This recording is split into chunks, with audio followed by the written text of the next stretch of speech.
ये फिल्म एक ऐसे सुपर हीरो के बारे में जिसने अपनी अनगिनत ताकत के चलते गलती से पूरे राज्य को ही नष्ट कर दिया था, जिस कारण फिर कुछ जादूगर ने उसे एक पत्थर में कैद करके सुला दिया। लेकिन हजारों साल बाद उसे एडियाना नाम की महिला ने फिर से जगा दिया, जिससे अब वो शक्तिशाली सुपर हीरो अपनी कैद से आजाद होकर बाहर आ गया। तो क्या वो सुपर हीरो एक बार फिर से पूरे राज्य को नष्ट कर देगा, और आखिर उसकी अनगिनत शक्ति का राज क्या है, ये हमें आगे एक्सप्लेनेशन में पता चलेगा। पर मूवी की शुरुआत करने से पहले दोस्तों मेरे वीडियो को लाइक जरूर करें और कमेंट करके मुझे बताएं कि आपको एक्सप्लेनेशन कैसा लगता है। वहीं अगर आपको ऐसी और भी कोई एक्सप्लेनेशन चाहिए तो मुझे कमेंट में जरूर बताएं, और मेरे चैनल को भी सब्सक्राइब करके मेरा मनोबल जरूर बढ़ाएं, ताकि मैं आपके लिए और भी ऐसे एंटरटेनिंग वीडियोस पोस्ट कर सकूं। तो चलिए शुरुआत करते हैं मूवी के एक्सप्लेनेशन से। इस फिल्म की शुरुआत 2600 BC यानी कि आज के समय से लगभग 5000 साल पहले शुरू होती है, जहां हमें कंदक नाम का राज्य दिखाया जाता है, जिसका राजा एंगटोन काली शक्तियों को पाने के लिए खास तरह का ताज बनवाना चाहता था।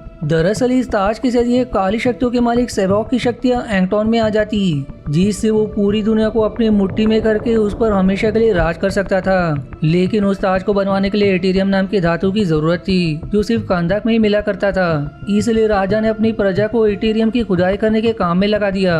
अब इसी तरह खुदाई करते हुए कई दिन बीत जाते हैं, जहां आखिरकार एक बुजुर्ग को एटीरियम का एक टुकड़ा मिल जाता है, जिसे पाने के लिए सभी लोग उस बुजुर्ग से लड़ना शुरू कर देते हैं। दरअसल वहाँ के लोगों को उम्मीद थी कि जो शख्स राजा को एटीरियम का टुकड़ा देगा उसे राजा अपनी गुलामी से आजाद कर देगा, और यही वजह थी कि वो लोग एटीरियम के टुकड़े को पाने के लिए उस बुजुर्ग से लड़ रहे थे। फिर इतने में वहाँ एक लड़का आकर उन्हें लड़ने से रोकते हुए बताता है कि राजा को एटीरियम मिल जाने पर वो हम सभी को गुलामी से आजाद कर देंगे, इसलिए उस बुजुर्ग से लड़ने की कोई जरूरत नहीं है। अब उसकी बातें सुनकर वो सभी बुजुर्ग को छोड़ देते हैं, जिसके बाद वो बुजुर्ग एटीरियम का टुकड़ा लेकर एक सैनिक को दे देता है, ताकि वो उसे राजा तक पहुंचा सके। और बदले में वो बुजुर्ग उस सैनिक से इनाम मांगता है, क्योंकि उसने एटीरियम को ढूंढा है। लेकिन वो सैनिक इनाम देने के बजाय उस बुजुर्ग को जान से मारकर पहाड़ी से नीचे फेंक देता है, जो देखकर वो लड़का जिसने लोगों की लड़ाई रुकवाई थी, वो उस सैनिक से एटीरियम छीनकर एक ऊंची जगह पर खड़ा हो जाता है, जहां खड़े होकर वो अपने राज्य के लोगों को एटीरियम दिखाता है,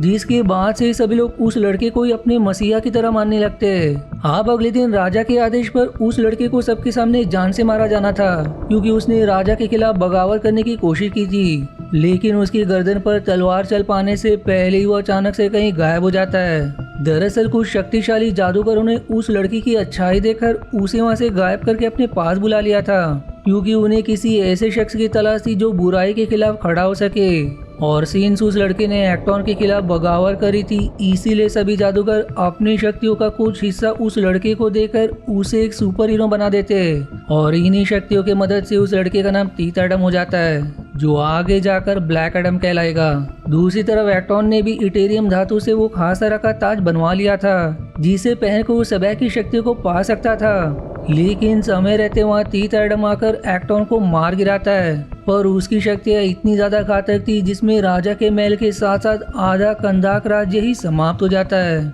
जिसके बाद ये मूवी 5000 साल बाद यानी कि प्रेजेंट टाइमलाइन की तरफ मुड़ जाती है, जहाँ कंदाक में बाहर से आए लोगों ने कब्जा कर रखा था। यहाँ में एक कार दिखाई जाती है, जिसमें करीम, इस्माइल और सलीम बैठे होते हैं। तभी एक सिक्योरिटी ऑफिसर उनकी कार की तलाशी लेने के लिए उन्हें रुकवाता है, क्योंकि ये कार कंदाक शहर के उस हिस्से में जा रही थी जहाँ बिना किसी हथियार के जाया जा सकता है, और यदि किसी के पास कोई हथियार मिल गया तो सिक्योरिटी के लोग उन्हें चेक पोस्ट पर ही गिरफ्तार कर लेंगे। पर उसी समय एमोन नाम का एक लड़का स्केटबोर्डिंग करते हुए उस ऑफिसर से टकरा जाता है, जिस कारण ऑफिसर का ध्यान भटक जाने की वजह से वो उस कार की ठीक से तलाशी लिए बिना ही उन्हें आगे जाने देता है। जिसके बाद हम देख पाते हैं कि कार में एडियाना नाम की एक महिला भी है, जो एमोन की माँ है। वो एमन को घर जाने के लिए कहकर इस्माइल और उसके साथियों के साथ एक गुफा जैसी जगह में जाती है, जहाँ प्राचीन भाषा में कुछ लिखा हुआ था। दरअसल एड्रियाना को प्राचीन भाषाओं और इतिहास का अच्छा ज्ञान था, इसलिए वो गुफा की दीवारों में लिखी प्राचीन भाषाओं को डिकोड करके उस ताज तक जा पहुँचती है,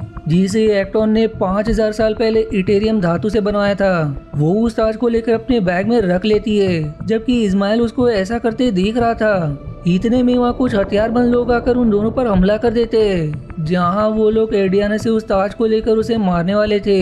लेकिन वो उसकी जान लेने से पहले उसकी आखिरी इच्छा पूछते, जहाँ वो ना जाने क्या सोचकर जमीन पर मौजूद एक पत्थर में लिखी प्राचीन भाषा को पढ़ने लगती है, जिसमें किसी शहज़म का जिक्र था। अब एडियाना जैसी शहज़म कहती वैसे उस पत्थर को तोड़कर तत एडम बाहर निकल आता है, जो वहाँ आते ही सभी हथियारबंद लोगों को मार गिराता है। और इस लड़ाई के दौरान इस्माइल एक पत्थर के नीचे दब चुका था, जहां वो मरता तो नहीं, लेकिन एडियाना को ऐसा लगता है कि उस पत्थर के नीचे दबकर मारा गया। तब करीम और एडियाना अपनी कार से शहर की ओर जाने लगते,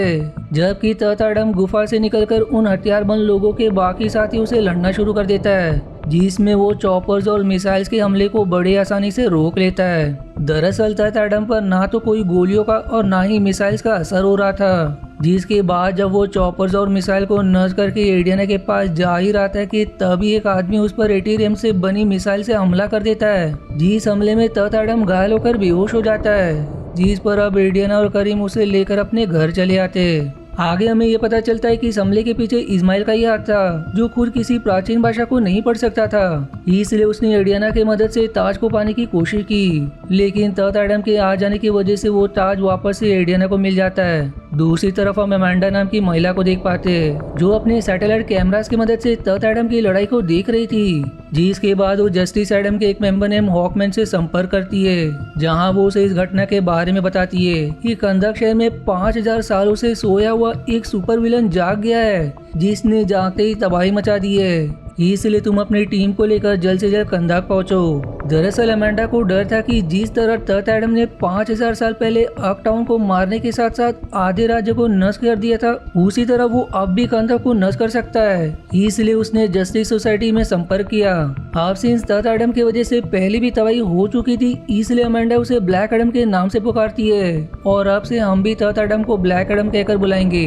तब हॉकमैन अपनी एक टीम बनाता है, जिसमें साइक्लोन नाम की लड़की जो कहीं भी तूफान पैदा कर सकती है, स्मैशर जो अपने आकार को बड़ा या छोटा कर सकता है, और डॉक्टर फेज जो काफी शक्तिशाली जादूगर है, जो उन तीनों को लेकर कंदक की तरफ निकल पड़ता है। वहीं उधर कंदक में एडियाना के घर पर ब्लैक एडम को होश आ चुका था, जिससे एमोन ये कहता है कि हमारे शहर में बाहर से आए हुए लोगों का कब्जा हो चुका है, इसलिए क्या तुम हमारी मदद कर सकते हो। जिस पर ब्लैक एडम बाहर देखते हुए जवाब देता है कि मैं जिस कंदक को जानता हूँ अब ये शहर वैसा नहीं रहा, इसलिए मैं तुम्हारी कोई मदद नहीं कर सकता। और ऐसा कहकर वो बाहर चला जाता है, जहाँ कुछ ही देर में उसकी झड़प उन सैनिकों से हो जाती है जिन्होंने कंदक पर कब्जा किया था। वो अब उनसे लड़ ही रहा था कि तभी वहाँ जस्टिस सोसाइटी के लोग आ जाते, जो आते ही ब्लैक एडम पर टूट पड़ते। पर यहाँ हॉकमैन, साइक्लोन और डॉक्टर फेट भी मिलकर ब्लैक एडम को नहीं हरा पा रहे थे, जो देखकर स्मैशर अब अपना आकार बढ़ाकर ब्लैक एडम को अपने हाथ के नीचे दबा देता है, जिसके बाद डॉक्टर फेट जो भविष्य की संभावनाओं को देख सकते थे, वो एडियाना के बैग को छूते ही समझ जाते हैं कि उसमें एक्टॉन का ताज रखा हुआ है, लेकिन वो उसे कुछ कह पाते उससे पहले ही ब्लैक एडम स्मैशर को जोरदार घूसा मारकर उसे बेहोश कर देता है, और फिर वो उन्हें हराने के बाद वहाँ से चला जाता है। इधर डॉक्टर फेट एडियाना से वो ताज मांगते, लेकिन अब तक उसने वो ताज एमोन को देकर उसे घर भेज दिया था। अब सिंह जस्टिस सोसाइटी के लोग ब्लैक एडम को पकड़ने में कामयाब नहीं हो पाए थे, इसलिए वो एडियाना के जरिए उससे बात करने की कोशिश करते, जहां हॉकमैन ब्लैक एडम को सरेंडर करने को कहता है। दरअसल डॉक्टर फेट को अपनी शक्तियों से पता चल चुका था कि अगर ब्लैक एडम ने फिर से शहज़म कह दिया तो वो एक मामूली इंसान बन जाएगा, जिसे वो लोग आसानी से जेल में डाल सकते, ताकि वो अपनी शक्तियों से कोई तबाही ना मचा दे। लेकिन ब्लैक एडम इस बात के लिए तैयार नहीं होता। अब उनकी बातों के दौरान ही एडिया को एमन की कॉल आती है, जो उसे खबर करता है कि इस्माइल ने करीम को गोली मार दी है और अब वो मेरे पीछे पड़ा है ताकि मैं उसे ताज का पता बता दूं। ये सुनकर एडियाना उन सभी से अपने बेटे को बचाने के लिए मदद मांगती है, जिस पर जस्टिस सोसाइटी और ब्लैक एडम तैयार हो जाते हैं। फिर उनका सामना इस्माइल और उसके साथियों से होता है, जिनके पास काफी आधुनिक हथियार थे, जिसके बावजूद वो लोग इन सुपर हीरोज के सामने टिक नहीं पाते। पर इस्माइल एमन को अगवा करने में कामयाब हो जाता है, जिसके बाद वो एडियाना को अपना संदेश भिजवाता है कि यदि वो एमन को जिंदा देखना चाहती है तो एक्टॉन के ताज को लेकर उसकी बताई हुई जगह पर आ जाए। जिस पर अब हॉकमैन अपने साथियों सहित एडियाना की मदद के लिए तैयार हो जाता है, लेकिन वो ब्लैक एडम को अपने साथ नहीं ले जाना चाहता था, क्योंकि जब वो लोग इस्माइल के साथियों से लड़ रहे थे तो ब्लैक एडम इस्माइल के लोगों को बड़ी बेरहमी से मार रहा था, जबकि हॉकमैन उन्हें मारने के बजाय गिरफ्तार करना चाहता था। वो अब ब्लैक एडम को एक हथियार कहते हुए उसके साथ काम करने से इनकार कर देता है और इस बात को लेकर उन दोनों में फिर से लड़ाई शुरू हो जाती है। लेकिन आखिर में वो दोनों अपने साथियों की बात मानकर एमन को बचाने के लिए निकल पड़ते। वो लोग अब एक खास तरह की स्पेसशिप से इस्माइल के द्वारा बताई हुई जगह पर जा रहे थे, जबकि साइक्लोन और एडियाना ताज में लिखे शब्दों को समझने में लगे हुए थे, जहां एडियाना उन शब्दों को डिकोड करती है जिसमें लिखा होता है कि मौत ही दूसरी जिंदगी है। अब इस बार का क्या मतलब है ये हमें आगे पता चलेगा। फिर आगे हम उनकी स्पेसशिप को इस्माइल के अड्डे के बाहर देखते हैं, जहां ब्लैक एडम बिना कुछ सोचे समझे इस्माइल के लोगों को मारते हुए अंदर प्रवेश कर जाता है। लेकिन इस्माइल एमन और अपने कुछ साथियों के साथ एक खास तरह की डिवाइस के अंदर मौजूद था जो इटेरियम की फोर्स फील्ड तैयार कर रही थी और ये डिवाइस इटेरियम से ही बनी हुई थी, जिस कारण ब्लैक एडम उसे कुछ कर नहीं पाता। इतने में वहाँ एडियाना और जस्टिस सोसाइटी के लोग आते हैं जो इस्माइल से एमन को छोड़ देने को कहते हैं। लेकिन इस्माइल उनसे एक्टॉन के ताज की मांग करता है, वरना वो एमन को मार देगा। इसलिए अब एडियाना उसे वो ताज देने के लिए तैयार हो जाती है। वहीं सब के दौरान इस्माइल ब्लैक एडम से बताता है कि मैं एक्टॉन का ही वंशज हूँ और मुझे अच्छे से पता है कि तुम हुरूर की मौत पर बहुत रोए थे। अब आखिर ये हुरूर कौन है हमें आगे पता चलेगा। फिर ताज मिल जाने के बाद इस्माइल उस डिवाइस में लगे एटीएम की फोर्स फील्ड को बंद करके एमन के ऊपर गोली चला देता है, जो देखकर ब्लैक एडम गुस्से में उस गोली को रोकते हुए अपनी शक्तियों का प्रयोग करता है, जो करते इस्माइल सहित उसके सारे साथी मारे जाते हैं। जबकि जस्टिस सोसाइटी के सुपर हीरोज एडियाना और एमन को ब्लैक एडम की विनाशकारी शक्तियों से बचा लेते हैं। यहाँ हम नोटिस कर पाते हैं कि जब इस्माइल की मौत हुई तो उस समय एक्टॉन का ताज उसके पास ही था। वहीं इतनी सारी तबाही देखने के बाद ब्लैक एडम वहाँ से चला जाता है, क्योंकि आज उसके ही गुस्से की वजह से एडियाना और एमन भी मारे जाने वाले थे, जिन्हें जस्टिस सोसाइटी ने बचा लिया। तब हॉकमैन ब्लैक एडम के पास जाकर उसे सवाल करता है कि आखिर ये हुरूर कौन है, जिस पर वो शेयर करता है कि राजा के खिलाफ बगावत करने वाला वो बच्चा हुरूर ही था और मैं उसका पिता हूँ। जहाँ फिर आगे ये भी शेयर करता है कि जब हुरूर का गला काटा जाना था तो अचानक से ही कहीं गायब हो गया, जो देखकर राजा ने उसके पूरे परिवार यानी कि मुझे और मेरी पत्नी को मारने का आदेश दिया, जिसमें मेरी पत्नी को तो मार दिया गया। लेकिन राजा के सैनिक मुझे मार पाते उससे पहले ही वहाँ हुरूर अपनी जादुई शक्तियों के साथ आया, जिसने मेरी जान बचाने के लिए अपनी शक्तियाँ मुझे दे दी। फिर हम फ्लैशबैक में देख पाते हैं कि हुरूर ने अपने पिता का हाथ पकड़कर उनसे शहजम कहने को कहा, जो कहती उसकी सारी शक्तियाँ उसके पिता में आ गई और वो खुद एक आम इंसान बन गया। जिस मौके का फायदा उठाकर एक्टॉन के सैनिकों ने उसे तीर चलाकर मार दिया और इसी के बाद उसके पिता जो अब ब्लैक एडम बन चुके थे उन्होंने एक्टॉन को जान से मार दिया, जिस सब में आधा कंदाक राज्य भी नष्ट हो गया।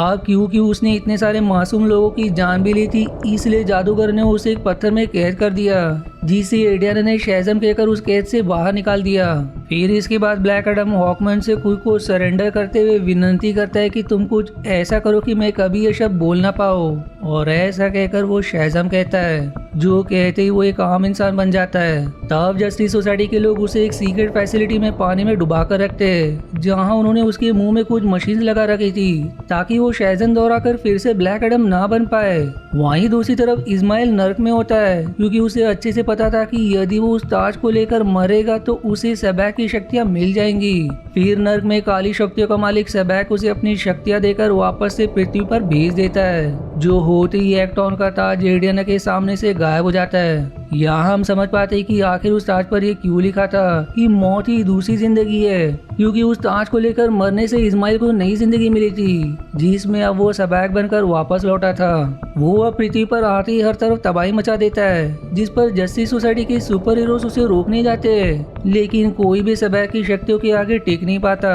तब डॉक्टर फेट एक फोर्स शील्ड बनाकर अपने साथियों को सबैक से दूर करके अकेले उससे लड़ने चले जाते। दरअसल भविष्य की घटनाओं को देख पाने के दौरान उन्हें पता चल चुका था कि यदि उन्होंने अपनी शक्तियों को नहीं रोका तो सबैक उन्हें जान से मार देगा। फिर इसके बाद वो अपने बहुत से क्लोन बनाकर सबैक को कंदक के राज सिंहासन पर बैठने से रोकने लगते, क्योंकि यदि वो सिंहासन पर बैठ गया तो नर्क का दरवाजा खुल जाएगा। वहीं डॉक्टर फेट को अच्छे से पता था कि सबैक को सिर्फ ब्लैक एडम ही रोक सकता है, इसलिए वो अपनी शक्तियों का प्रयोग करके उसे कैद से आजाद करवा देते। जहां वो बाहर आते ही कुछ गार्ड से लड़ाई करके अपने मुंह में लगे डिवाइस निकालकर शहजम कहता है, जबकि इस तरफ सबैक डॉक्टर फेट को जान से मारकर सिंहासन पर बैठ जाता है, जिससे अब नर के शैतान पृथ्वी पर आ जाते हैं। तब करीम जो अब भी जिंदा था और उसे डॉक्टर फेड ने बताया था कि तुम्हारी मौत करंट लगने से होगी, इसलिए वो अकेले में उन शैतानों से लड़ने लगता है। फिर सीन शिफ्ट होकर ब्लैक एडम की तरफ मुड़ती है जो कंदाक अगर सबैक से लड़ रहा होता है, जहां उन दोनों में बराबर की लड़ाई हो रही थी।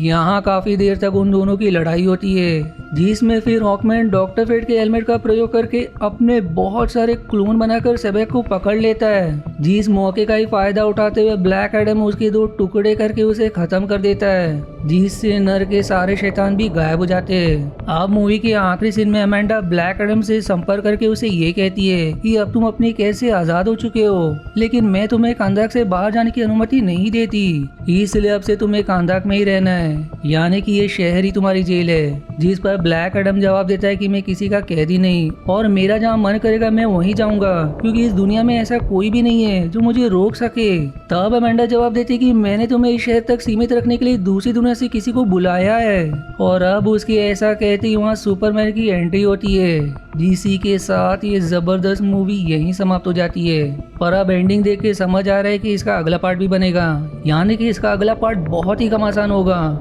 जहां ब्लैक एडम और सुपरमैन की लड़ाई देखने में बहुत मजा आएगा, क्योंकि दोनों की भी ताकत काफी सिमिलर है। और मैं खुद पर्सनली इस पार्ट 2 को देखने के लिए बहुत उत्सुक हूँ, जो होपफुली बहुत जल्दी रिलीज होगी। जो जैसी होगी मैं कोशिश करूंगा उसे जल्द से जल्द एक्सप्लेन करूँ। मिलते हैं अब अगले वीडियो के एक्सप्लेनेशन पर, तब तक के लिए धन्यवाद दोस्तों। आशा है आपको मेरी एक्सप्लेनेशन पसंद आई। यदि हाँ तो प्लीज वीडियो को लाइक करना और चैनल को सब्सक्राइब करके सपोर्ट करना ना भूलें। मिलते हैं अगले एक्सप्लेनेशन वीडियो में, तब तक के लिए धन्यवाद दोस्तों।